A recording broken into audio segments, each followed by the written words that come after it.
polyp, but I saw a picture of a polyp.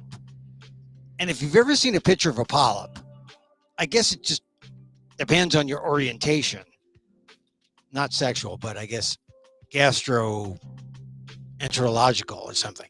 And anyway, I'm looking at this polyp and it looks like a stalagmite, I think, or actually it looks like an upside down ET. I told the not quite gastroenterologist. I think it was an NP. And the NP, half Asian guy, I could tell, starts laughing. Yeah, I guess you're right. It does look like a ET upside down. My first polyp. Not mine, a replica. He was telling me, prepping me for my colonoscopy. I'm finally going to get a colonoscopy. Those of you who know my saga in terms of colonoscopy know that I've been trying to get one for the last 2 years. And just communications. You don't speak through there. That's where they put the camera. But for some reason, it's like we cannot, me and the hospitals in question can't communicate. So they were prepping me, showing me my first polyp. I'm so excited. I'm doing so much for my health during this, a birth month for me. I got the news on the prep. I'm going to have that later. More details ahead. Aren't you excited? And then yesterday I saw my guru. He doesn't like it when I call him guru because he said I'm not a guru. I'm more like a colleague.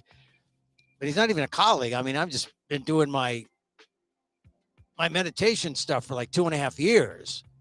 I mean, focused, not. It doesn't count if you say a rosary like for the last 40 years. That's meditation, but they don't count it as a guru type meditation. So I saw my guru and I'm thinking all he is a guy that you ask questions, sort of like the colonoscopy guy, except you're clearing out a different section of your body. So I took care of that yesterday. I'm taking care of all these other medical things. Oh, I'm feeling so good. And mind you, I got vaxxed the other day I got my 5th shot. And I'm telling you this as a reminder. If you haven't gotten your shot, go get your shot, please. I mean, really, they say that if you get a shot, we can maybe save 90% of the deaths that will occur. That is, when people don't get shots, we're going to have that many more deaths. If you get your shots, we'll have a lot fewer deaths on our hands if there's a winter spike. And does anyone doubt that there's going to be a winter spike? I mean, I think there's going to be a winter spike, especially if people are out there carousing, no mask. I got my mask. Now I got my fifth booster shot. Really, honest to God, get your booster. Or if you haven't gotten vaxxed, you say, well, I don't need to be vaxxed now. I think you ought to get vaxxed because new variants, new vaccine for the new variants. And, it only lasts for about 4 months or so. You say, because I heard someone say, oh, Emil, I've had Omicron. I've had COVID. I'm immune. We're doing the herd immunity. Yeah, you think so. But it may not be good enough against the new variant. So please get vaxxed and get your booster. Like I said, I was reading the Kaiser Family Foundation. They put out these new studies that say that most people aren't getting the vaccine and the booster because they don't know about it. They don't know they're available. They don't know who it's available for. I mean, certainly over 65, but you could be under 65 and qualify. They're waiting for you to be vaxxed. And yet I'll go to these places, the drugstores, and like when I went to get vaxxed the other day, a woman brought her family for the flu. Okay, it's important to get your flu vaccine, but the flu vaccine won't prevent you from dying. I mean, you'll get sick, and you might get real sick, but it's not like COVID. And so they're getting the flu vaccine. I don't know if I didn't talk to them. I don't know if they had COVID. They feel like they're immune, but they were down for the flu. They were down for the flu vaccine. I don't think they were getting what I was getting. Now, it's funny because I got the booster, my 5th shot. I haven't had a flu shot in the last 3 years or so. I just don't believe in the virus or the vaccine for the flu virus of old, because that's what you're getting. You're getting last year's flu virus, and it's not going to protect you from flu. The only thing that will protect you from flu is masking, distancing, washing your hands, being careful. So I'm choosing to be careful for the flu, but I still feel it. I still feel the shot. I did not have a phlebotomist with the best bedside manner. She just jammed it in there. But I'm fine. I'm telling you, if you haven't gotten your booster, get your boosters. I got my 5th, and I'm looking forward to a good winter season. All that stuff I took care of. I saw my guru. I saw my colonoscopy person. I got all because this is my birth month. And if you're a Libran, I mean, I know when people say that kind of thing, it indicates that, oh, you believe in that stuff, Emil? Hey, you want to go see a fortune teller too while you at it? Look, I just believe in information, and I believe in information for entertainment purposes. But how coincidental sometimes. How coincidental that we don't have all the answers. So I engage and find out. I get input from everything. But believe me, when I have passed an opinion to you, it's usually based on some solid research. Welcome to the program. It's 2:03 Pacific time. We do this show Monday through Friday live, 2 p.m. Pacific. We call it Emil Amok's Takeout, my takes on all things considerable. Hi, how are you? Welcome to the program. This is it. We're here Monday through Friday, like I said, 2 p.m. Pacific, because, most of the things that will have happened. And then some of the things that have happened since, since we last saw each other live have occurred. Some bad things to talk about.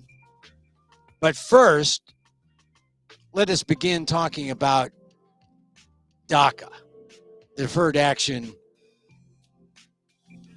for Childhood Arrivals. DACA, the immigration program that President Obama gave us. Last night, it broke this morning, Federal Appeals Court ruled that an Obama-era initiative that provides deportation protections and work permits to some young immigrants is unlawful. They just said, this is the appeals court, the 5th U.S. Circuit Court of Appeals. They affirmed a 2021 ruling by a federal district judge in Texas who found that DACA, the Deferred Action for Childhood Arrivals, was an overreach of presidential authority because, according to that judge, Congress never gave the executive branch the power to grant mass reprieves to immigrants who are residing in the U.S. without authorization. So it appears that the question is this idea of mass reprieves, the number of people, like you can grant protection for a handful, a gaggle of this, a number of these folks. But when you say everyone, and we're talking about a large number, right? I think that is the issue by these mostly conservative judges. This is going to be, my feeling always, it's just another political football. Or it's another instance where DACA is the political football of the moment. And this time they kick it around in the courts. The appeals court has ruled. It's affirmed this 2021 ruling. It was a 3-panel judge, and I guess you can go on bank to the whole Fifth Circuit. That might be an approach. But this 3-judge Fifth Circuit panel said DACA was, quote, manifestly contrary to federal immigration law, which is funny because it's just based on an opinion. And that's one of the problems when these opinions get kicked around from one court to another. It's been years now, right, that people have lived under DACA since Obama instituted it. When did he do that? Like 2010? I mean, it's been a while, right? 2012, he introduced it. So it's been about 10 years. In the meantime, people have lived under DACA. They participated. They've been good Americans. And they've always had this cloud because it hasn't been quite made legal. I mean, it was an executive order, and then it was challenged, and it continued to be challenged. And of course, every time it's challenged, you think, well, when is Congress going to step into this? And of course, Congress does not. This should be the low-hanging fruit for immigration. It should be. Because these people, for the last 10 years, as I said, they are productive DACA recipients. You might say, they're doing their time. They're showing their worthiness. And yet, what? They're showing their worthiness and they get kicked around, these DACA recipients, as a political football. Now we heard from the Fifth Circuit, the appeals court. I suppose it'll go to, this was a Texas suit, right? This is based on a Texas suit. And this is impacting, 600,000 people. So there's still some open questions, according to this news piece I'm reading from the Wall Street Journal. The decision didn't address efforts by the Biden administration to shore up DACA's legality. The appeals court said the Texas District Court should consider that issue first. So it's just getting kicked around. Ultimately, it'll probably wind up before the Supreme Court, if I'm not mistaken. Or the Congress could say right now, hey, DACA is legal. DACA is the law right now. Mayorkas, the DHS secretary, Alejandro Mayorkas, who's under fire himself because the Republicans want him impeached. They don't want to impeach Biden. They want to impeach Mayorkas for what they say is, his lack of control over the border, which may or may not be impeachable, but this is the kind of political talk that you get. But Mayorkas says he's reviewing the ruling and is going to work with the Justice Department on a response. But he emphasized this: you DACA recipients, you're a political football, but you have the full protections under DACA right now. So you can worry, but be in the moment. And the moment right now is you're safe, you're protected. This legal process will go on just as it's gone on for 10 years. And if you're one of the nearly 600,000 who are involved here, keep doing what you're doing, living your life in the United States of America, working, paying taxes, being good DACA recipients, because I think in the long run, that's going to mean something. It's going to mean something that throughout all this, if you're a DACA recipient, you have proved your worthiness. And hopefully, that's going to mean something to somebody when it comes to social justice. See, this is a crazy thing. By all logic, the 600,000 DACA recipients should be embraced as people we want in this country. And instead, they're being kicked around. So I said that maybe the Supreme Court is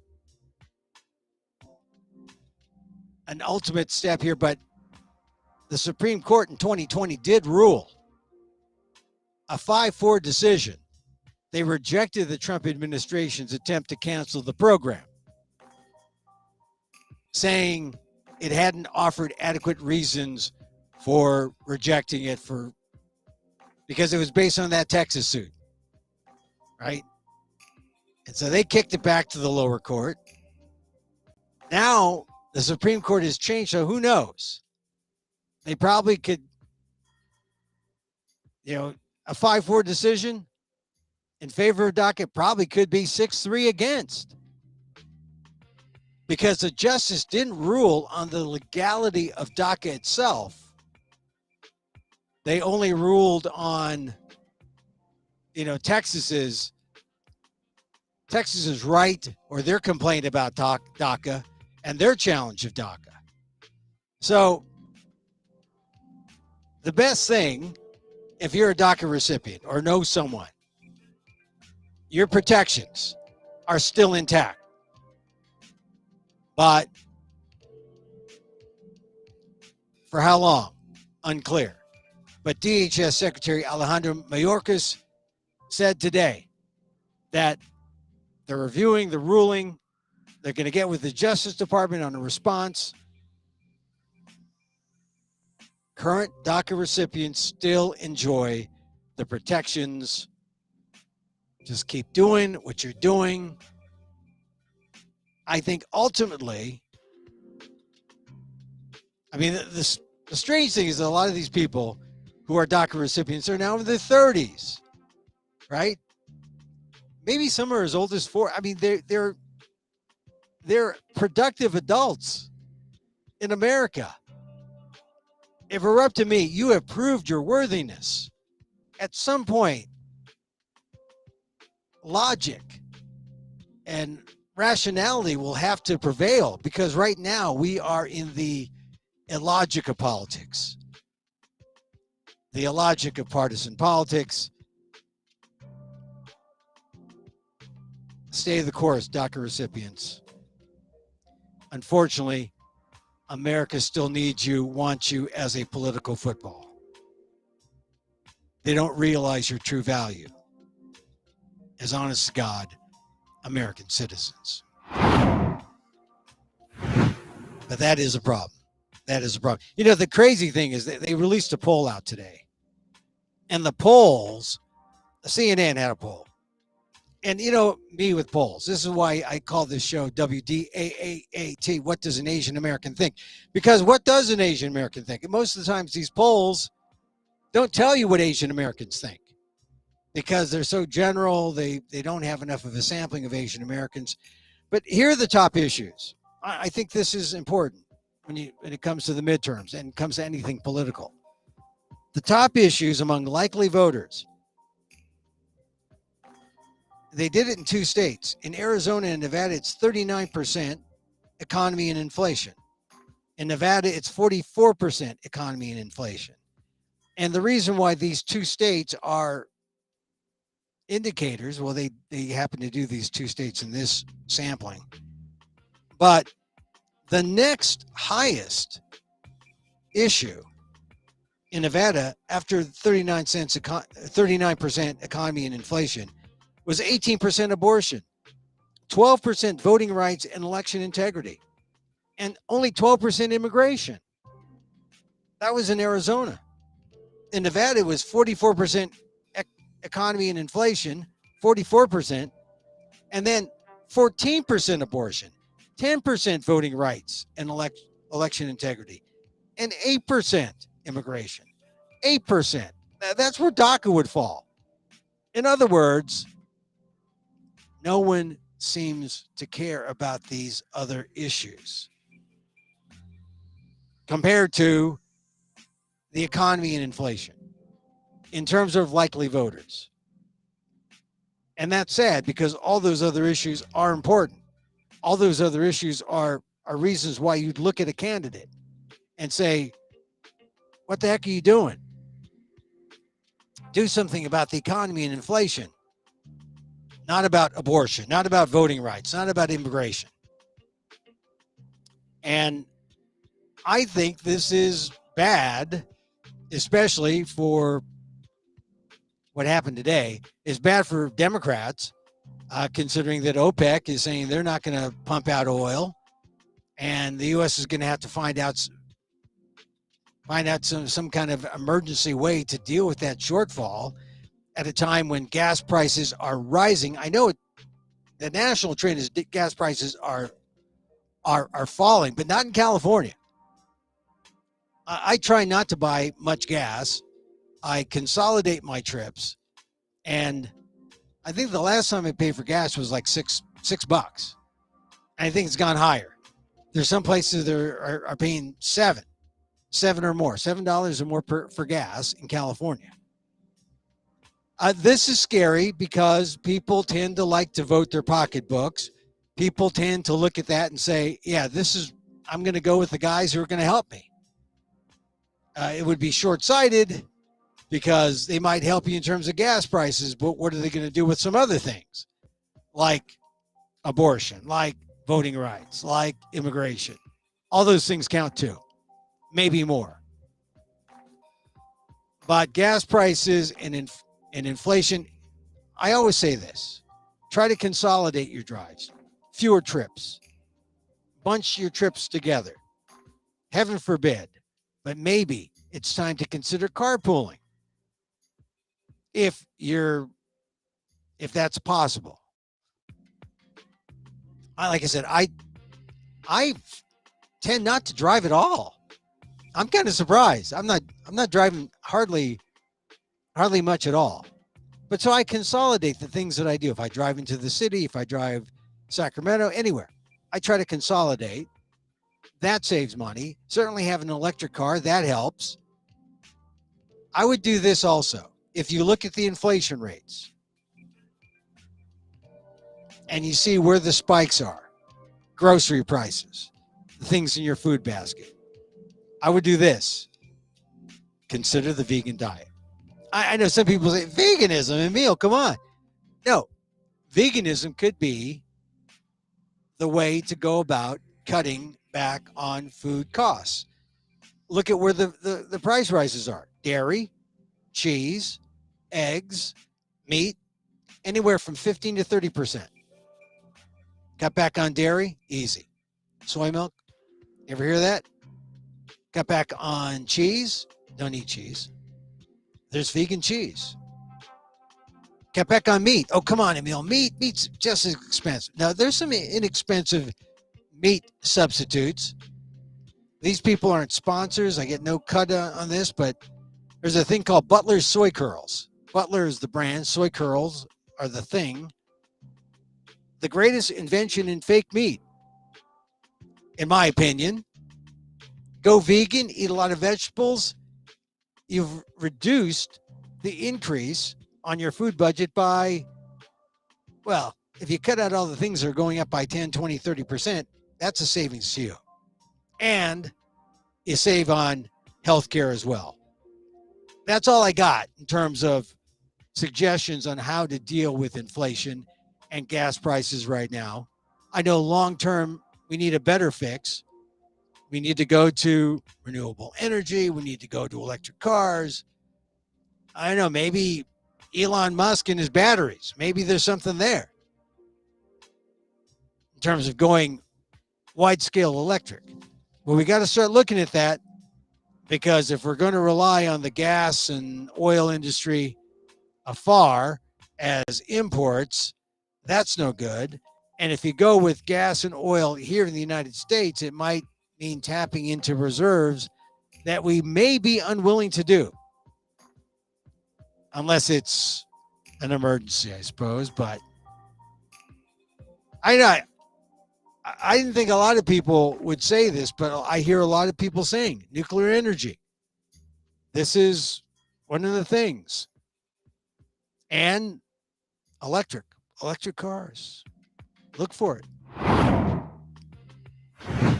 In the meantime, like I said, going vegan, public transit, cutting back on your driving. I mean, for some people, it's not possible. But I think there's a way. There's a way. I woke up to this story. It was just so astonishing. You had the soccer match in Indonesia where more than 120 people died the other day. I didn't want to mention that because, well, international scene about crowd control. I didn't want to get into that kind of negative story, but that happened in Indonesia. But then today, wake up, daycare center in Thailand, 38 people killed. There was a gunman.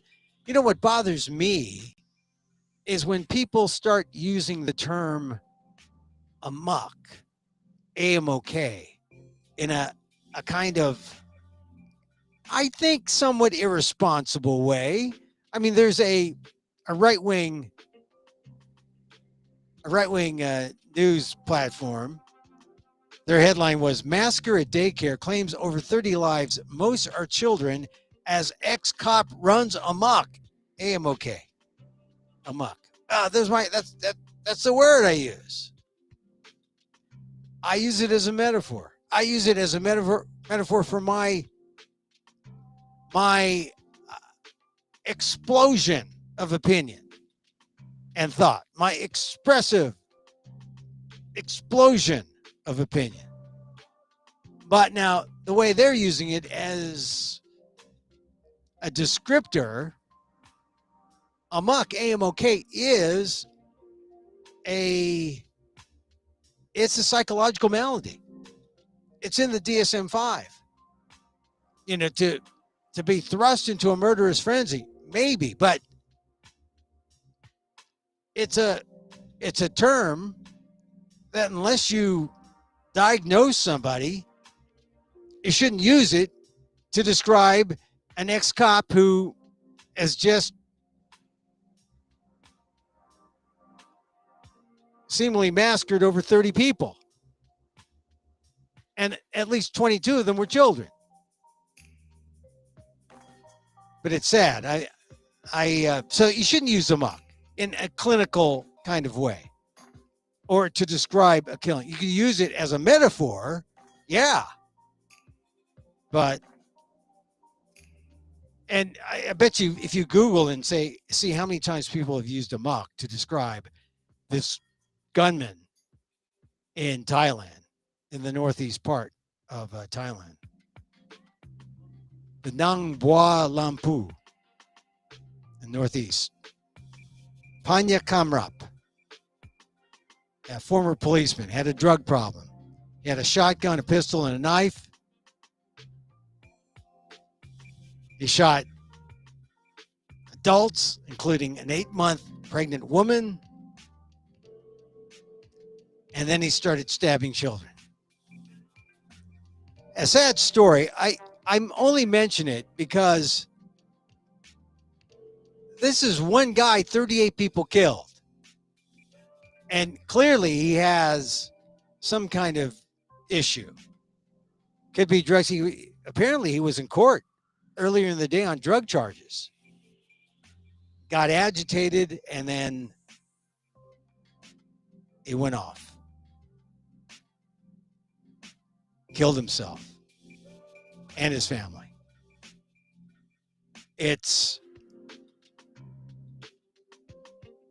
These things happen. All you can do is shake your head. Look, I visited Thailand. and love the country. And, you know, it's such a land where it's all about, right, peace and love, and there's Buddhas everywhere, right? You got monks everywhere. You know, monks have a special line at the airport. I mean, you don't expect this. And when this happens, it just makes you think, wow, what is happening in the world? So you wake up and you get that story, and that's sad. They're not Asian. I mean, they're Asian. They're not Asian American. But as an Asian American, you feel for them because it's that, you know, that connection to the motherland. What's going on there? But Asian Americans have a bit of tragedy. From Thailand to Merced, California, not too far away from where I am now. They found the 4 bodies of those kidnapped people who were taken from a business outside of Merced and found in an orchard yesterday night around 5:30. This is just an incredibly sad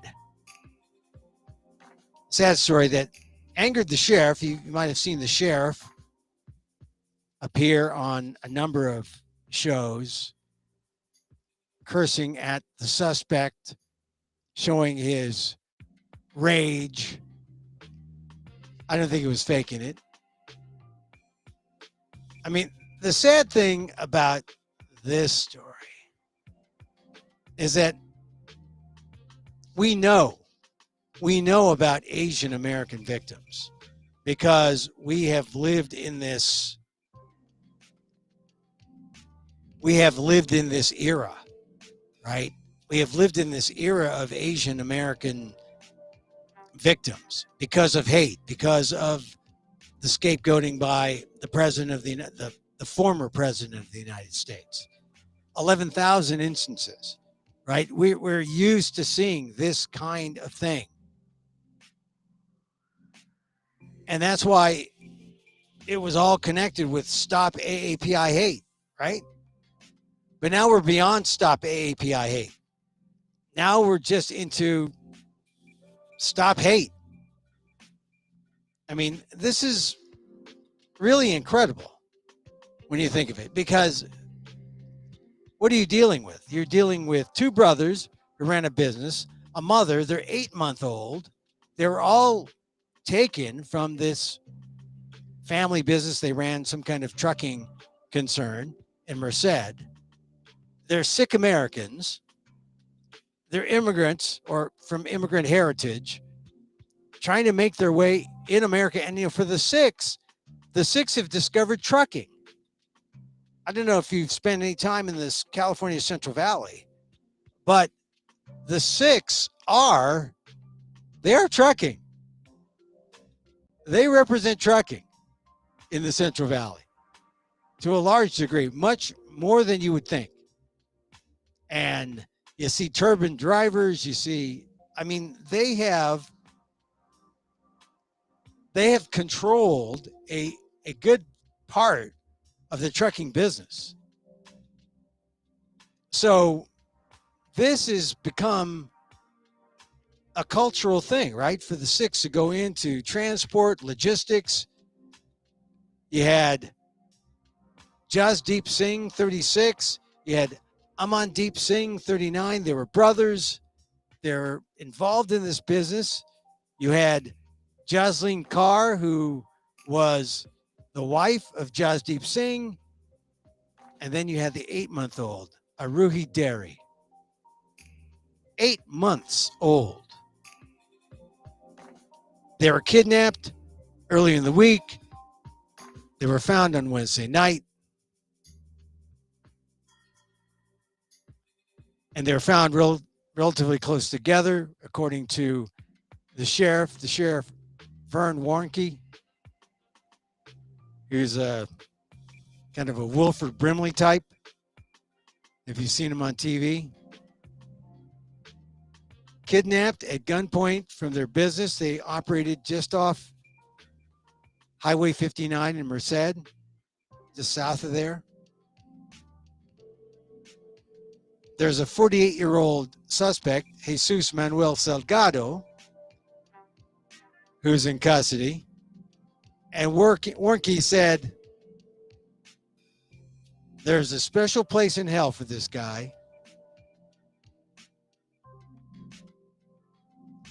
So, he was frustrated. He was angry. Warnke was. And now Salgado, I suppose the next thing he'll be charged. He's got a criminal history that indicates that this was something we could have expected. I mean, I hate to say that, but it didn't sound like he learned much in prison except the kind of things that he did, or he's accused of doing. He had served time for witness intimidation and residential robbery with gun enhancements, convicted in 2005, released on parole 2015. So he's been out for about 7 years. 7 years out after serving 10 years for witness intimidation and residential robbery with gun enhancements. And now, as the sheriff said, a crime that shouldn't have happened has happened. And as I said, they're Asian Americans, South Asian Americans, Sikh Americans. The 4 victims. Once again, it was 8-month-old Aruhi Derry. 8 months. Her parents, Jasleen Kaur, 27, Jasdeep Singh, 36, and Uncle Amandeep Singh, 39. The videotape showing them being apprehended by what appears to be Salgado. Police or sheriffs released that on Tuesday. But the bodies were found Wednesday night. Suspect in custody. If incarceration did what ideally it should have been, maybe Jesus Manuel Salgado, the 48-year-old suspect, maybe he wouldn't be facing charges on kidnap murder. Maybe because he's been out 7 years. Maybe not just the lives of the people who died, but maybe his life would have been spared. And I got to admit, that was a tough story to go through. Tough story. That one, Thailand was hard too. Just so much death. And like I said, Asian Americans here, the Sikh Americans. But now, what happens is when you see a case like this, and when you ask Asian Americans what's most important to them, they'll say crime and safety. They want to feel free from crime. They want to feel safe in their homes, and they want to feel safe on the streets. Really, it was the reason why the Attorney General of San Francisco got recalled. They thought he was too lenient. And while social justice would suggest, yeah, we want to show some leniency, but we also want to show that something has changed within these criminals so that they've gotten better and they have a right. They've deserved the right to go back into society. But until that happens, what do you got? And it seems like there's a lot of reentry. I'm going to sound kind of conservative here, but we got to fix this situation because,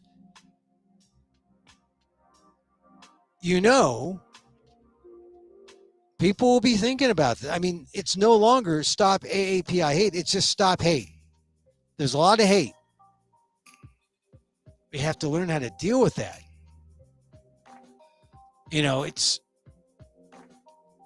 It's not easy. But if you're in the criminal justice system, if you're in incarceration, there's got to be a better plan. Because the Merced kidnapping murder case is just foul.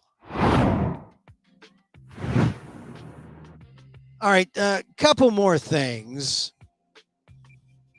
If you haven't yet, run over to the ALDEF blog, aaldef.org/blog. It is my column this week. Also, you can catch it on Inquirer.net in the Philippines. If you haven't seen it yet, I talk about the Dred Scott decision and the connection between Dred Scott, the decision, and Filipino Americans, because this is October, Filipino American History Month.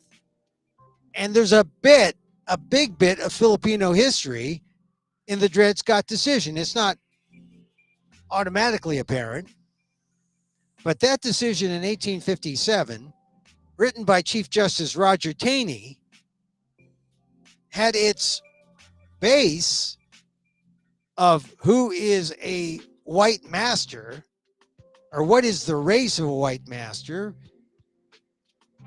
The base of the Dred Scott decision was an 1840 opinion written by Taney involving one man named Lorenzo Dow, a Filipino on an American ship. He was a sailor, and Filipinos were internationally known mariners. They could crew. He was there with some free blacks and a mulatto, and he was accused of murdering a white person on board. I believe the captain. October 31st, 1839. It was on the high seas, but they said Maryland would have jurisdiction. He was convicted. His attorneys went to court. It got all the way up to Taney, who wrote the opinion. They were looking for a pardon, or looking for a way to stop the conviction. And Taney said, well, you can only grant that kind of protection to white Christians. You can't. I mean, if you look at society is white and Christian. And they were allowed. Those are the people allowed to participate in politics. Those are the people allowed to rise in society. So you can't have non-whites like this guy Dow. Can't have him testify. You can't have him making charges. And so the question was, how about these other non-whites who were in the crew? They can give testimony. Well, they can't testify against the white guy, but they can testify against the Filipino guy, Lorenzo Dow.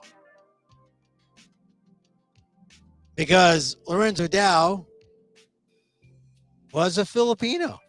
He was not white. He was not a Christian. He was not protected by the law. And that's the decision that Roger Taney wrote in 1840, which became the basis for the Dred Scott decision in 1857. Read about it on the ALDEF blog, aaldef.org/blog. All right, one last bit of news I want to share with you.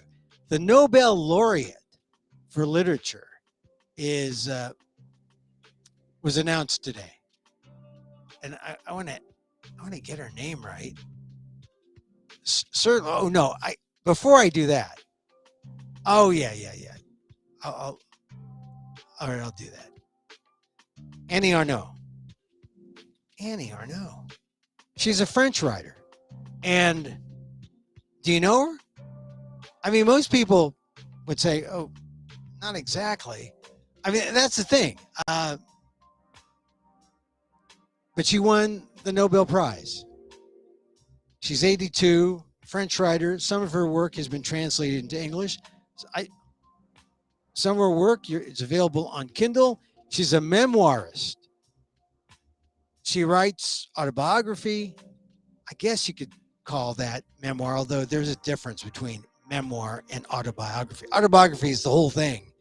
Memoir is like a slice, but she slices these off in her books. And from what little I've seen, I like. But the Nobel, it's quite a prize. I know a lot of writers would love to have the Nobel on their shelf because it comes with a nice prize. And it's just recognition for a lifetime of work. And it's not necessarily because someone's famous. I know when Bob Dylan won the Nobel, there was some question that, oh, well, is he Nobel worthy just because people know how to sing Blowing in the Wind, or people know Subterranean Homesick Blues? The pumps don't work because the Vandals took the handle. I mean, you know, the Nobel has, who knows why anyone gets selected for the Nobel. It's clear, though, you have to be older, not old. I don't want to be discriminatory. You have to be older. You have to have a body of work, a significant body of work that has been acclaimed. And this year, and you have to be international, right? It can't just be an American every year, or a Brit, or it's different place. It's got to be global. So it's kind of appropriate, I think. 82-year-old French writer gets it this year. And I just feel for my friends who are as old, have quite the body of work, and have not gotten a call from the Nobel Prize folks like Annie Arnaud or Arnaud did today. She's described as a powerful voice in French feminism, uncompromising French author, a memoirist. I've started reading some of her work. It's interesting. I mean, I'm fascinated with memoir and with memory and with the imperfection of memory. So all I can say, I trust that the Nobel did well. I hope they will consider some other author friends of mine who are certainly worthy. Certainly worthy. In fact, I'll talk about one of them right now. It's the author novelist Ishmael Reed. And Ishmael, if you've heard my shows, you know he has written, he's written plays, he's written novels, he's written short stories, he's written poetry, libretto. He's out with a new play. It's having its reading, a premiere reading at the theater for the New City in New York. Although it's not in the theater, it's a virtual reading. So you could be anywhere in the world, anywhere where you can hear my voice. You can access the virtual reading. It's October 13th, 14th, 15th, and 16th. Tickets are $18. October 13th through 16th. Tickets $18 at theater for the newcity.net. The play's called The Conductor. And I have a small part in it. I'm not the conductor. I play a very small role as a conservative person of color. Think of Tucker Carlson and Brownface. Not to be confused with Juan Williams, who was the liberal on Fox for a while. I liked Juan, but I didn't see him there anymore. But I play Tucker Carlson and Brownface. I have a small little part. The play's called The Conductor. The big role is a columnist who helps people seek freedom. It's like a new modern underground railroad. This columnist is the conductor. The columnist is doing this because he was fired from his job because he took a hardline stance against Asian Americans who wanted to get rid of the academic high school. They wanted to get rid of progressive, so-called woke school board members. The columnist stood up for the woke school board members, lost his job. The school board members got recalled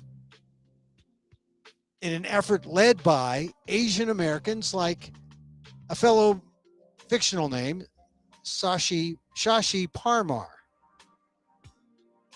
But then suddenly, in India, the madcap prime minister causes an international scene when he downs an American airplane in Indian airspace. Indians are forced to flee America, including one Shashi Parmar, who seeks the help of the modern Underground Railroad to escape to Canada and meets up with his nemesis, the progressive columnist who lost his job. And this is where the dialogue begins between the two, who work out their politics, their stories. It's a history lesson. It's called The Conductor. And it runs October 13th through 16th. Buy your tickets. It's a reading, stage reading. It can be anywhere in the country. California, Philippines, Mexico, anywhere. Call 212-254-1109. 212-254-1109. Or go to the website Theater, Theater, Theater for the New City.net. The Conductor. That is the name of the new play by Ishmael Reed. Ishmael Reed, in the event that you think I swallowed. All right. I was going to do this. I mean, I should just do it tomorrow because we're at that time. But I want to just mention, if you saw Monday Night Football and you were wondering, what the heck, what's going on? Just before halftime, and those, were they streakers? No, they were fully clothed. They wore like T-shirts and shorts. They had a pink flare, one guy. They were calling attention to direct action everywhere. They're activists based in Northern California who were protesting a case in Utah, an animal rights case.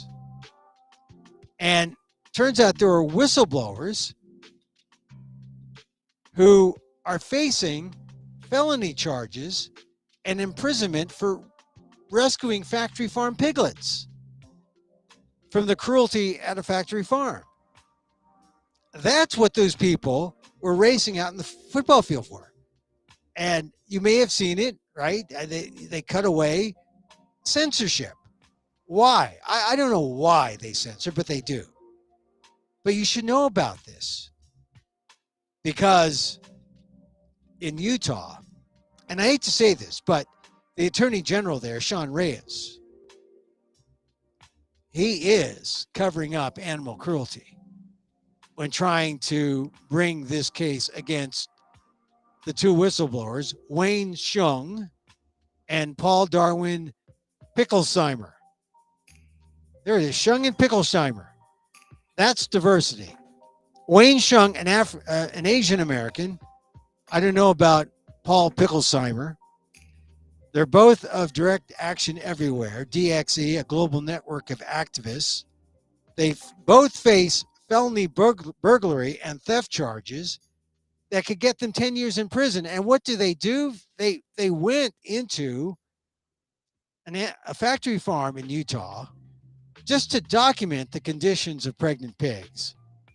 And there they saw these dead piglets.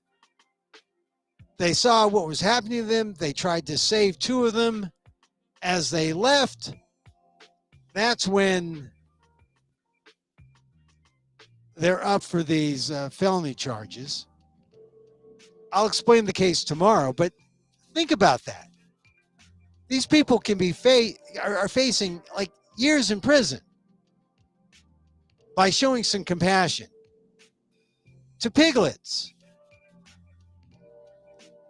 And one of the whistleblowers, Wayne Shung, Asian American, and guess what? On the other side, Sean Reyes, Utah Attorney General, conservative, Filipino American, Republican. That's diversity, folks. That is diversity. We can have different opinions. We can have different viewpoints. We'll talk more about this tomorrow in our show, about the Direct Action Everywhere activists and how they are facing potential prison time by showing compassion instead of cruelty. All right, that's going to do it for our show today. God, I just can't believe that that's happening there. You know, the pigs they saved might cost no more than $100, if that, for showing compassion. So get this. I said one of the whistleblowers, Shung, is Asian. Utah Attorney General Sean Reyes is Asian, Filipino American. And guess what? One of the farms, Circle 4 Farms, owned by Smithfield, owned by the Chinese. There's Asian all over this story. We'll talk more about it tomorrow. Our regular listeners to our program know you can watch us live, of course, right here on at Emil Amok. You can see us on Facebook, Facebook at fb.com/EmilGuillermo.media. Go to our YouTube channel. Subscribe there. YouTube, Emil Guillermo channel. See us on Twitter at Emil Amok, EMILAMOK, and also catch the replays on amok.com. So, regular listeners, I mean, I don't know, do you listen? Do you watch it? It's good to have it just sort of on the background, but some people like to look at me.